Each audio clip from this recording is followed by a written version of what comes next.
Bonjour à toutes et tous, merci d'être venus pour cette table pour clôturer ces 2 jours de forum Midi Job sur Aix et Marseille respectivement. On parle d'international parce que justement ces entreprises de la Provence-Valais, il faut qu'elles s'exportent pour se développer et que les emplois soient dans notre belle région. Je vais vous proposer de faire un premier tour de table. On a un micro donc on va se le passer, donc c'est à toi que revient le plaisir de te présenter, Stéphane. Bonjour, Stéphane Soto, ex-Marseille French Tech, qui fédère l'industrie du digital sur le territoire de la métropole. Bonjour, Pierre Distinguin, l'ARI, donc l'outil, l'agence marketing et internationale de la région, du conseil régional. Bonjour, Hervé Bourdon, organisateur de Shake, et je fédère le e-commerce sur le territoire et au-delà, c'est pour ça que je suis là. Bonsoir, Isabelle Corbin, je suis directeur de Pays d'Aix Développement, l'agence de développement économique du territoire du Pays d'Aix. Et nous gérons un fonds d'amorçage pour des projets d'innovation technologique.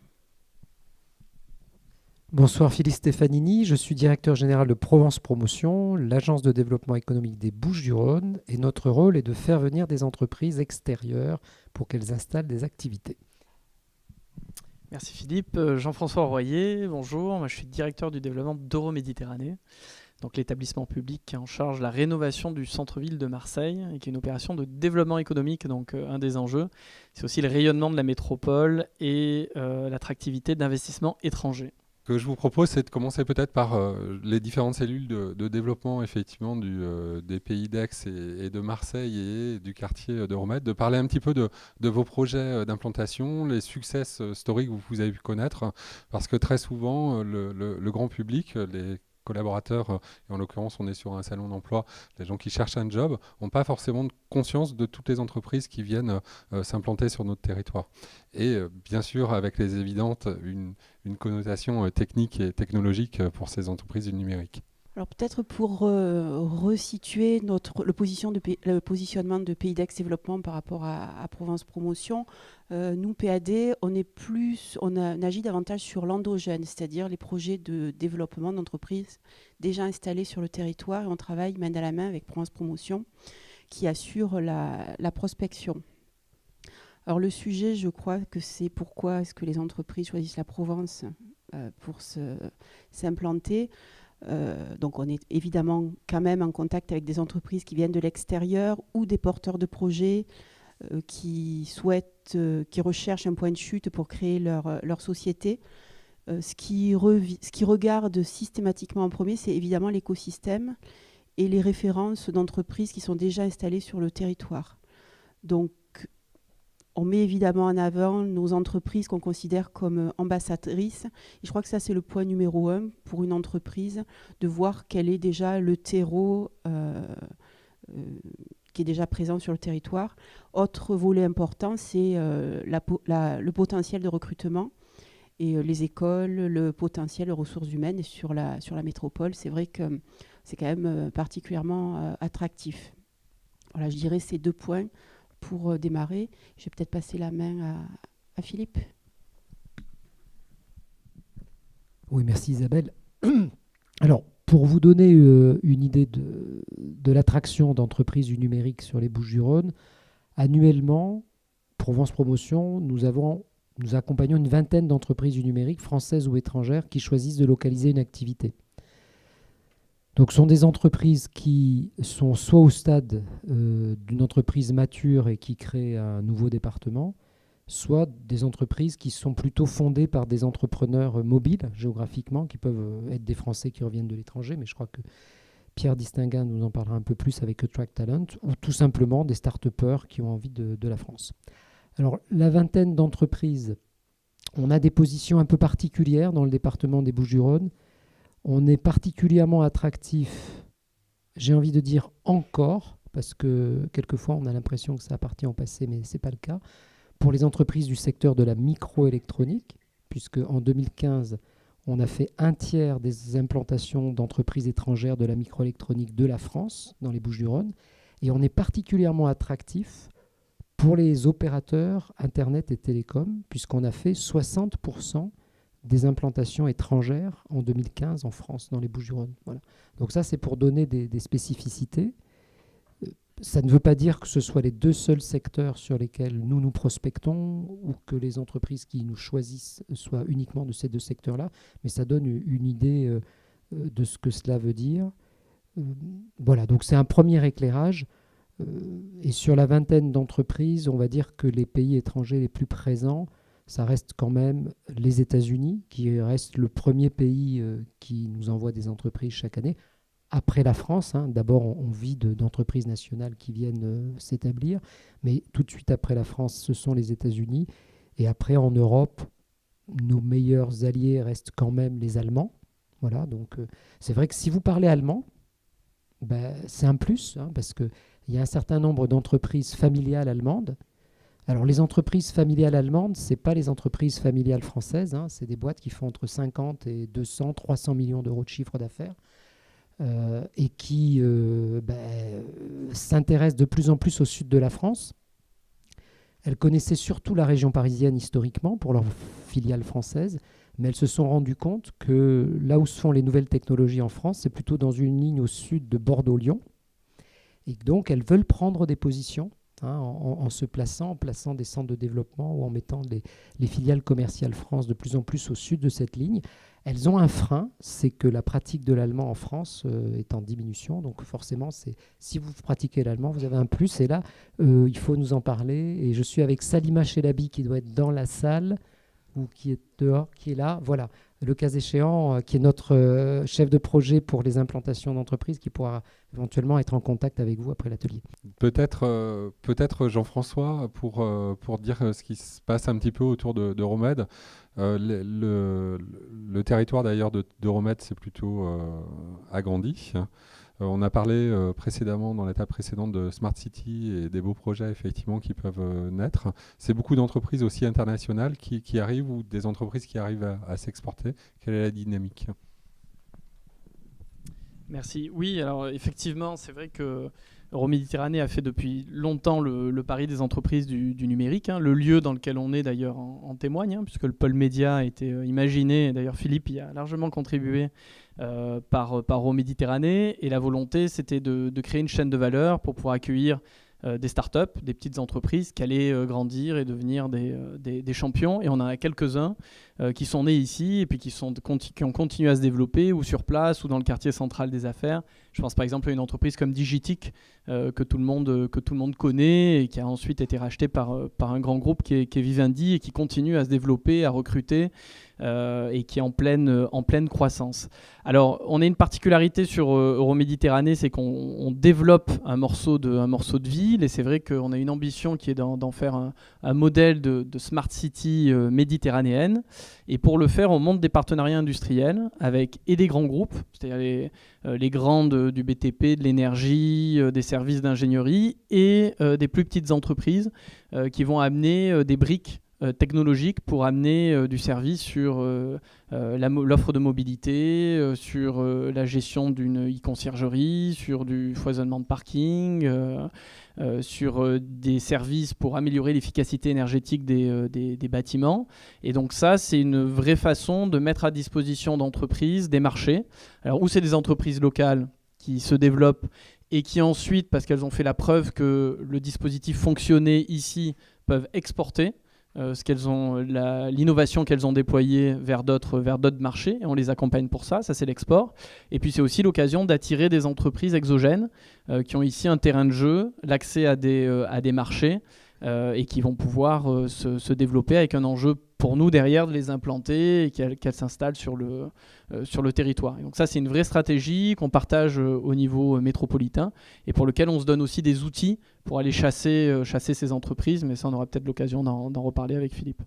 Pierre, je pense que c'est intéressant que tu présentes le projet Attract Talent qui finalement permet aussi aux salariés ou aux entrepreneurs d'identifier les différents projets. C'est un projet qui a été lancé il y a 6 mois, je crois. Oui, tout à l'heure, je vous ai parlé de marketing et d'internationalisation. En fait, les 2 fonctions, c'est de faire rayonner la région par le haut, à travers différents outils. Et l'internationalisation, parce que l'objectif, c'est d'accélérer des toutes petites entreprises pour les amener le plus vite possible sur les marchés internationaux. Et tout ça pour créer de l'emploi sur le territoire. Alors la région a décidé, ça a été annoncé il y a 2 jours, 12 projets structurants, 12 opérations d'intérêt régional. Je ne vais pas toutes vous les citer, mais vous avez Smart City, Smart Mountain, Naturalité, Industrie du futur, et vous retrouverez sur le site d'ailleurs, je vous donnerai les cartes, tous ces grands projets structurants qui ont vocation à créer 50 000 emplois à 5 ans, c'est l'enjeu, avec 1 milliard d'investissements publics de la région. Donc il faut des outils, et pour ça on a créé un programme qui s'appelle Attract Talent, c'est pour ça que je suis là aujourd'hui. Attract Talent a été monté avec cette vocation de capter l'attention des profils internationaux, mais profils internationaux a fortiori, mais ça veut dire tous ceux qui sont ici en région et qui cherchent à impacter ces projets structurants. Et comment on le fait? Eh bien, on s'appuie sur 12 projets structurants et on fait adhérer des sociétés qui ont des besoins d'impact player. On les appelle comme ça. C'est un terme sportif, mais vous comprenez bien la métaphore. C'est pour faire venir ou pour faire travailler des personnes à distance qui sont francophones, francophiles, qui ont un lien culturel, familial, un lien touristique, résidentiel avec la région. Ce n'est pas celui qui n'a jamais mis les pieds ici. Donc celui-là, on crée un outil au travers d'une plateforme qui s'appelle Attract Talent. On fait des animations, on nomme des ambassadeurs, donc des sociétés avec des référents, qui dans leur déploiement de leur business model à l'étranger, lorsqu'ils font des missions, ils sont en charge de proposer des besoins. Donc ils expriment des besoins sur la plateforme, et ce sont des besoins qui ont une vocation pas tant sur le recrutement, parce que c'est très bien géré ça par les plateformes privées et publiques. Made in Job, pour citer celle-là, fait très bien son travail sur Aix-Marseille. Notre vocation, c'est surtout de toucher des personnes qui ont des envies de contribuer, d'impacter hors recrutement, par des missions ponctuelles, par du temps homme, par de la ressource, qui veulent devenir board member. Aujourd'hui, c'est courant de voir des salariés dans des entreprises qui peuvent passer du temps homme sur un projet secondaire. Vous voyez, on a une vie, mais dans une vie où on a plusieurs vies professionnelles. Tout l'enjeu d'Attract Talent, c'est ça. Donc nous, on construit une offre d'entreprise qui exprime des besoins sur cette plateforme en faisant en sorte que le maximum de profils internationaux viendront sur cette plateforme pour matcher les besoins des entreprises. Merci beaucoup. Peut-être, Stéphane, le témoignage French Tech, c'est aussi pour accompagner les entreprises et avant tout accompagner les entreprises à l'international. Vous aviez, donc je te laisse présenter cette partie-là et aussi les premières actions qui ont été menées, parce que je crois que vous allez ensemble justement à Las Vegas, vous présenter les différentes entreprises à travers différents territoires. French Tech, ex-Marseille French Tech, pour le coup, c'est vraiment un projet global, collectif, métropolitain, dont la plupart des acteurs sont autour de cette table. Et finalement, c'est nous toutes et tous qui sommes impliqués, les collectivités, Euroméditerranée, les agences de promotion telles que Pays d'Aix Développement ou Provence Promotion, désormais l'ARI aussi, depuis déjà près de 2 ans, qui est à la manœuvre. Effectivement, sur l'aspect Home Sweet Home, Provence Promotion, PAD ou Euroméditerranée joue ce rôle. l'ARI aussi, au travers d'Attract Talent. De notre côté, nous essayons d'organiser l'autre sens pour l'exporter tout en fixant les entreprises sur le territoire. Et c'est avec ces agences-là que nous le mettons en œuvre au travers de salons. Sur la première année, nous avons travaillé de manière assez ponctuelle.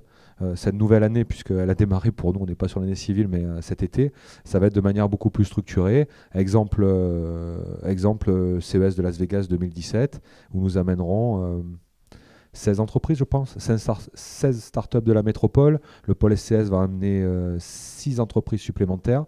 Donc c'est la preuve qu'on a cette volonté. Sur l'année 1, nous avons amené plus d'une centaine d'entreprises à l'international, à la découverte de leur marché, car dans le domaine du digital, bien souvent, le produit qu'on vend en France, on peut le vendre partout dans le monde. Donc il s'agit d'aller à la conquête de ce monde. Pour autant, on ne peut pas y aller n'importe comment. Il s'agit d'avoir une offre structurée, d'être en time to market, comme le disent les Américains, avec un marketing ad hoc, avec une capacité à s'exprimer en anglais. Et c'est tout le travail que nous fournissons tous ensemble auprès de ces startups que nous amenons là-bas. On a la chance d'avoir une expertise quand même très très forte puisque Philippe parlait du Land de Bavière, enfin de l'Allemagne et plus particulièrement du Land de Bavière. Depuis des années, Euroméditerranée, la ville, la MPM, entre autres, drague le monde à la découverte de nouveaux marchés pour amener des entreprises, mais par ce biais-là, elle dispose aussi de contacts. Nous sommes à la veille des 30 ans du jumelage entre la France Marseille et Shanghai. L'année prochaine, on aura une action là-dessus plus précisément. Et puis, dès ces prochains jours, on va enchaîner, j'espère dans l'ordre, Beyrouth, Tel Aviv, je crois Miami, New York, Tokyo, avant d'aller à Las Vegas, et puis ensuite Barcelone évidemment pour le Mobile World Congress, et puis Austin pour le South by Southwest, puisqu'on est ici dans l'univers du transmédia, du multimédia, et c'est le salon mondial de ce type d'activité. Donc on a à cœur tous ensemble d'amener toutes ces entreprises de la métropole, pas n'importe comment, encore une fois. Il ne s'agit pas d'emmener, il ne s'agit pas de dépenser de l'argent inutilement, il s'agit de les former avant, de les accompagner durant l'événement, et puis aussi d'avoir du feedback après. Merci. Peut-être Hervé, à travers Chèque, tu fais un événement finalement qui est national, où on a des acteurs effectivement qui s'exportent à l'international. Quel est ton témoignage ? Alors, mon témoignage par rapport à ce qui vient d'être dit est tout à fait caractéristique de ce qu'explique Stéphane à l'instant, c'est qu'en fait on est un événement territorial qui est consacré au e-commerce, mais qu'on travaille sur de l'opposition permanente entre du territorial et de l'international, entre des approches sur des métiers, des fournisseurs de services, des commerçants, mais qui n'ont pas de code APE spécifique. Faire du e-commerce, en fait, c'est la destination ou le destin de tout un tas d'acteurs économiques. Donc, ils sont difficiles à déceler, puisque donc, tout le monde peut faire du e-commerce, mais ils ont des points communs qui est cette difficulté d'approche par rapport à de nouveaux métiers. C'est comment distribuer quand on est dans le numérique, quand on utilise des outils numériques. Et sur le territoire, c'est quelque chose qui est très important, puisqu'en fait, historiquement, enfin je ne vais pas repartir aux Phéniciens, mais ça démarre il y a très très longtemps. On est sur une terre de commerce, traditionnellement, et on est aussi sur un territoire qui est extrêmement numérique. On a les fibres, Stéphane me le dira mieux que moi, mais Internet arrive d'Asie et d'Afrique ici, sur notre territoire. Donc cet aspect carrefour est très important, et quand on anime un événement territorial pour un nouveau métier, comme Chèque, autour du e-commerce, de la distribution numérique, on s'attache à faire qu'au sein de l'écosystème, chacun puisse trouver sa place, s'exprimer, recruter mieux, puisqu'on est sur un événement recrutement, mais aussi développer son business en développant l'écosystème régional et en rayonnant à l'extérieur et en faisant venir des entreprises de l'extérieur. Donc avec Provence Promotion, on a pu monter des choses très intéressantes dès le départ, j'allais dire.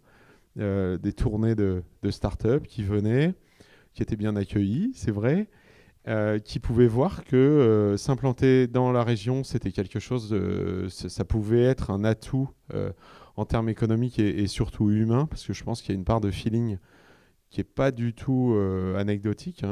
Il faut que dans les tripes, ils aient envie de venir. Et d'élever le niveau aussi, de recruter, de participer à cette force motrice en disant, bah voilà, nous, on apporte des briques technologiques, mais notre équipe est contente de travailler ici sur place. Un autre élément qui est très important, c'est que comme il n'y a pas de code APE e-commerce et que tout le monde est destiné à faire du e-commerce, là, aujourd'hui, on s'attache justement avec mes voisins. Là, j'ai essayé de relancer un projet d'étude sur faire un inventaire et savoir ce que représente la distribution et le numérique pour comprendre qui sont les acteurs locaux et pas que les licornes, là, les entreprises valorisées plusieurs milliards, enfin les pépites qu'on connaît, voyages privés, Allopneu, etc. Mais aussi de quoi est constitué l'écosystème, qui est impliqué dans cette distribution dans le numérique. Ça va jusqu'au commerçant, cher à Stéphane. Le commerçant du bout de la rue, est-ce que lui aussi il fait du e-commerce ou est-ce qu'il en fera bientôt? Comment ça marche? Et combien pèse cette économie qui est transversale sur notre territoire? Je suis très impatient d'avoir les chiffres. C'est une étude qui a été menée déjà il y a quelques années, mais dont on attend des résultats nouveaux. Et on aimerait savoir comment on peut évoluer justement de cette manière-là et aussi se mettre en tête et montrer notre dynamisme, parce que je suis convaincu qu'il y a réellement quelque chose qui se passe ici, mais il faut le mesurer, il faut mettre un compteur. Merci. Moi, j'ai une question, je le construis au fur et à mesure, c'est est-ce qu'il y a eu une évolution justement de l'attractivité de ce territoire ces dernières années? Quels sont, parce qu'on parle souvent de l'atout soleil, par exemple. On peut, cela dit, en parler. Hein, on parlait de bien-être au travail, effectivement, dans les entreprises numériques. C'est essentiel, étant donné qu'on est en pénurie, effectivement, de manœuvres sur ces secteurs. Comment on attire les talents et quels sont les atouts que vous mettez en avant à travers vos différentes structures? On n'attire évidemment pas qu'avec le soleil, ça serait trop beau et trop facile. Évidemment, ça fait partie des choses qu'on met en avant, mais c'est plus la qualité de vie. Après, ce qu'on met en avant, c'est ce que je disais, c'est les pôles de compétitivité. Là, je suis assez généraliste du coup, mais les pôles de compétitivité, les grands métiers qui sont représentés, une entreprise qui vient nous voir pour s'installer, elle va regarder les choses de façon très, très transversale. On met en avant les écoles. Alors, par exemple, nous, on gère un dispositif d'amorçage. On se rend compte qu'on a des porteurs de projets qui viennent de l'étranger, qui vont s'installer parce qu'ils vont trouver des labos de recherche qui ont un rayonnement international. Je pense par exemple à l'école des mines de Saint-Étienne à Gardanne, qui a un super labo en bioélectronique. Et on a des chercheurs qui viennent, on en a un en commun avec France Promotion en ce moment, qui vient du Canada, qui vient faire son programme de recherche ici, parce que l'école a des compétences qu'ils ne trouvent pas ailleurs dans le monde. Et c'est pas juste un petit cocorico comme ça, c'est du vécu. Donc c'est pas que le soleil, mais tous ces... Alors le soleil a un gros avantage, c'est que ça va permettre, dans les recrutements, c'est quand même plus facile de faire venir des ingénieurs et de les fidéliser quand il y a une très bonne qualité de vie, évidemment. Voilà. Après, les autres atouts, c'est très bateau, ça va être un aéroport, ça va être le port, ça va être l'accès à des data centers, par exemple. Et ça, c'est un besoin, évidemment, qui a évolué dans le temps. Alors, Isabelle a présenté pourquoi les entreprises viennent. Moi, je vais vous dire un peu qui sont les entreprises qui viennent.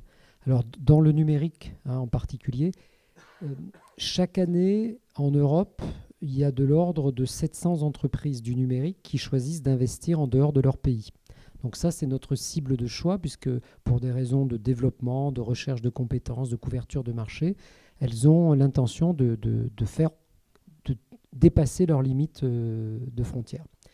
Alors sur ces 700 entreprises qui font un investissement en dehors de leurs frontières dans le numérique en Europe, le Royaume-Uni en capte plus de 400.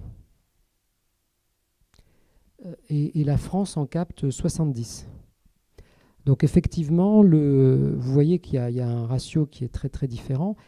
Et donc là, il y a évidemment des choses à faire, notamment du fait du Brexit, puisque pour un certain nombre d'entreprises du numérique qui font du développement, le fait de ne plus avoir accès au programme de l'Union européenne, ce sera un problème. Donc là, c'est vrai que ça fait partie des sujets qu'il faut mettre en avant.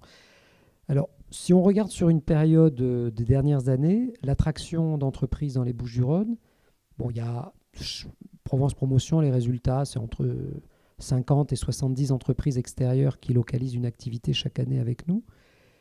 Depuis maintenant, pour la 5e année consécutive, les entreprises étrangères, c'est la moitié de ces projets de localisation d'activité. Dans la période qui avait précédé, donc les 10 années qui avaient précédé avant 2012, les entreprises étrangères, c'était seulement un tiers des projets de localisation d'activité menés par des entreprises extérieures au territoire. Donc les Bouches-du-Rhône sont sur le marché, qu'on le veuille pas. Bon, Provence Promotion et Pierre Distinguin, qui était chez Provence Promotion il y a encore peu, il y a eu un gros travail de fait, mais je dirais qu'on soit bon, qu'on soit pas bon, je ne sais pas si c'est nous qui sommes là pour les attirer ou si elles viennent toutes seules, mais en tout cas, on est sur le marché. Ça y est, maintenant, ça fait la 5e année, donc la moitié des boîtes qui viennent chez nous, c'est des boîtes étrangères. Et quand on regarde l'emploi, c'est 60% des emplois générés par les boîtes qui viennent chez nous de l'extérieur chaque année, qui sont générées par les entreprises étrangères, c'est-à-dire leur taille d'implantation est plus importante. Donc cette attractivité-là, il faut y aller de manière avec un appétit plus important. Hein, voilà, c'est vraiment une tendance, c'est d'aller chercher l'attractivité un peu plus loin que ce qu'elle pouvait être auparavant, sans négliger la région parisienne, hein, parce qu'il ne faut pas non plus tout d'un coup oublier la proximité. Alors pour ce faire, en association avec Euroméditerranée, avec l'ARI, nous essayons d'être plus présents là où ça se passe, notamment sur la côte ouest des États-Unis. Et donc, on va déplacer quelqu'un de Provence Promotion là-bas, dans les bureaux de Business France, pour prospecter plus proche des entreprises pendant les 3 années qui viennent, et notamment sur la spécialité objets connectés, villes connectées et big data. Oui, pour rebondir sur ce que dit Philippe, incontestablement, il y a une montée en gamme du territoire. Je pense que voilà, les propos de Philippe en témoignent parfaitement. Quels que soient les critères, et ils sont nombreux, Isabelle l'a rappelé tout à l'heure, qui vont décider une entreprise de s'installer sur le territoire et d'y rester. Il y a le critère fondamental qui est effectivement l'accès aux ressources humaines et à la qualification des ressources humaines. Donc la montée en gamme aussi des ressources humaines, ça c'est quelque chose d'extrêmement important. On le voit sur des gens qui sont des opérateurs qui viennent là où sont les infrastructures, donc il y a un choix de localisation qui est limité, c'est-à-dire ils vont là où sont les tuyaux. Hein. Hervé disait, on en a beaucoup qui arrivent ici. Mais ces entreprises ont parfois des difficultés de recrutement. Donc ça c'est des choses qu'il faut entendre. Et de l'autre côté, on a des entreprises qui viennent parce qu'elles viennent aussi sourcer des talents ici. Philippe disait qu'effectivement, il y a un certain nombre d'entreprises qui sont aujourd'hui en Angleterre qu'on espère attirer ici dans le cadre de cette période post-Brexit, mais pas que. On a reçu il y a une dizaine de jours, et Stéphane, je le remercie encore, parce qu'à chaque fois qu'on reçoit ce type d'entreprise, il donne de son temps pour expliquer l'écosystème, aider à connecter, etc. On a reçu une entreprise qui place des ressources dans le secteur de l'IT, du numérique, chez un certain nombre de grands donneurs d'ordre, et qui est le 5e employeur en Grande-Bretagne d'ingénieurs et de développeurs, voilà, et qui aujourd'hui regarde Marseille pour développer une offre commerciale, aller chercher des grands comptes, mais surtout sourcer des talents et les accompagner en formation. C'est-à-dire qu'ils sont dans une logique où ils disent on vient sur le territoire et on a des modules de formation dédiés pour former à nos propres outils, nos propres méthodes, et du coup participer à la montée en gamme du territoire. Donc ça, c'est vraiment des sujets très importants, et les ressources humaines, c'est vraiment au cœur de l'attractivité du territoire.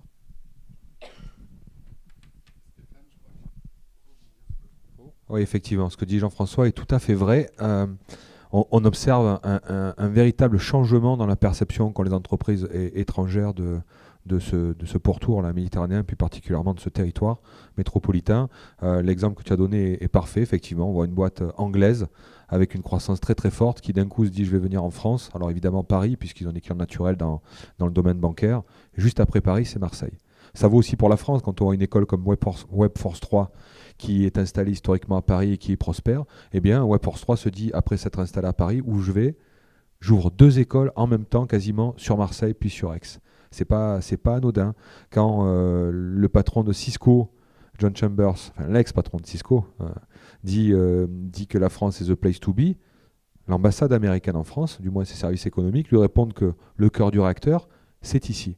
Ce qui d'ailleurs nous amène de vraies pistes de développement et de collaboration avec les Américains. Donc, pour avoir tous ensemble travaillé sur Made in Soft depuis plus de 13 ans, on voit bien que depuis 3 ans, il y a une nette accélération de notre notoriété et une nette amélioration de notre image de marque, et on le voit au quotidien. Moi, je travaille toute la journée avec des gens d'autres pays qui nous contactent et qui aujourd'hui visent comme point d'implantation directement ce territoire, plutôt que de passer, comme c'est le cas en France depuis la nuit des temps, dans un état jacobin, par Paris. Donc on a une vraie carte à jouer, parce que nous-mêmes aussi on a compris qu'on n'est plus dépendant de Paris, que nous avons notre carte à jouer sur notre zone de compétition qui va bien au-delà, et on a arrêté aussi de se comparer à Paris, car ça ne sert à rien, pas plus qu'à Lyon ou Bordeaux, et on commence à regarder les autres grandes métropoles qui font la bagarre avec nous, si je puis dire, et c'est face à elles que nous devons nous positionner. Voilà. Et là-dessus, on a des atouts, je pense, dominants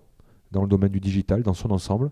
Et là où les autres stagnent, nous, j'ai l'impression qu'on est quand même sur une courbe pour le moins ascendante. Merci. Je vais peut-être prendre une première question du public. On vous a rapproché, c'est pour que vous posiez des questions. Pas pour le moment. J'ai envie de faire une question à la Laurence Bottero. Hommage à elle. Mais on parle aussi des jeunes qui partent de notre territoire. Qu'est-ce qu'on fait pour les retenir? Est-ce que c'est une problématique? Est-ce que c'est pas une problématique? J'ai mon avis sur la question. Moi, je suis très ravi que les gens aillent prendre des expériences effectivement à l'étranger pour revenir bilingues et être capables effectivement de renforcer nos entreprises du territoire. Est-ce que vous avez et c'est une question un peu orientée à Pierre. Oui, pas seulement, mais on parlait de l'attractivité. L'attractivité, elle est globale. Et c'est vrai qu'on n'a jamais eu un alignement des planètes aussi important que depuis quelques années, là, entre la région, les métropoles. Il y a une articulation qui permet aujourd'hui à des personnes qui sont parties de tomber dans un entonnoir ou du moins d'avoir, on va dire, des messages qui sont parallèles ou complémentaires les uns aux autres. Il n'y a jamais eu autant dans les métropoles et en région d'initiatives dans les pôles, dans les écoles, dans les agences de développement pour tenir les réseaux d'anciens élèves. Les réseaux d'anciens d'une entreprise, les Gemalto qui sont partis à l'étranger, ils sont tous aujourd'hui plus ou moins ciblés, fléchés et ils gardent des contacts. Donc tout ça contribue finalement à laisser les gens partir, et c'est très bien qu'ils partent. Par contre, continuer à les informer de ce qui se passe ici, c'est ça le gros travail à faire pour que, on s'est rendu compte dans les enquêtes de toute façon, que quand les personnes partent, elles sont souvent seules. Et après, eh bien, la vie, ça vous amène à des développements personnels et professionnels et qu'il arrive toujours à un moment donné la question de revenir ou de mettre un pied, revenir avec un pied dans votre région d'origine. Donc c'est là-dessus qu'il faut travailler, c'est là-dessus qu'on travaille tous à l'échelle régionale et métropolitaine. Alors Samuel, j'ai oublié la question. Mais ce que je voudrais ajouter, c'est l'aspect réseau, parce qu'on parlait d'écosystème, et j'ai Stéphane à côté de moi. C'est vrai aussi que je pense que pour un cadre qui vient s'installer ou qui ne veut pas partir, le fait d'avoir un réseau professionnel au moins, j'allais dire, ou familial si c'est le cas, mais est très très important. Et j'ai l'impression depuis 10 ans que je suis ici qu'il y a le réseau, le maillage, les types d'acteurs, les associations comme Edinsoft, comme le CIP, avec qui on travaille aussi pour Chèque cette année, mais ça peut être e-com Provence, l'association que j'ai créée pour les e-commerçants. Ce réseau d'associations de professionnels est extrêmement important parce que je vois souvent c'est des quarantenaires qui reviennent dans la région. Ils ont passé un moment à l'étranger, ils ont passé un moment à Paris, mais en revenant, ils trouvent quelque chose pour faire racine assez rapidement ou au moins de manière assez qualitative. Et ça me semble un critère important pour justement s'intégrer et donner une pérennité à leur action. Pas juste venir passer quelques années en profitant peut-être d'un changement de job assez sympa, mais relancer leur carrière de manière utile et profitable pour tout le monde. Et je pense que cet aspect réseau, il faut le mettre en avant. Peut-être une autre question. Vous m'aidez pas en fin de journée, vous n'êtes pas sympa. Une question aux agences de développement. Une chanson, super. Il faut en profiter. Qu'est-ce que tu as constaté, toi, qui a pu évoluer? D'ailleurs, certains d'entre nous, on a quand même un peu bougé. Moi, j'ai des clients à Paris, je vois ce qui se passe aussi ailleurs. Parce que tout à l'heure, on ne m'a pas répondu. Qu'est-ce qui a évolué ces dernières années?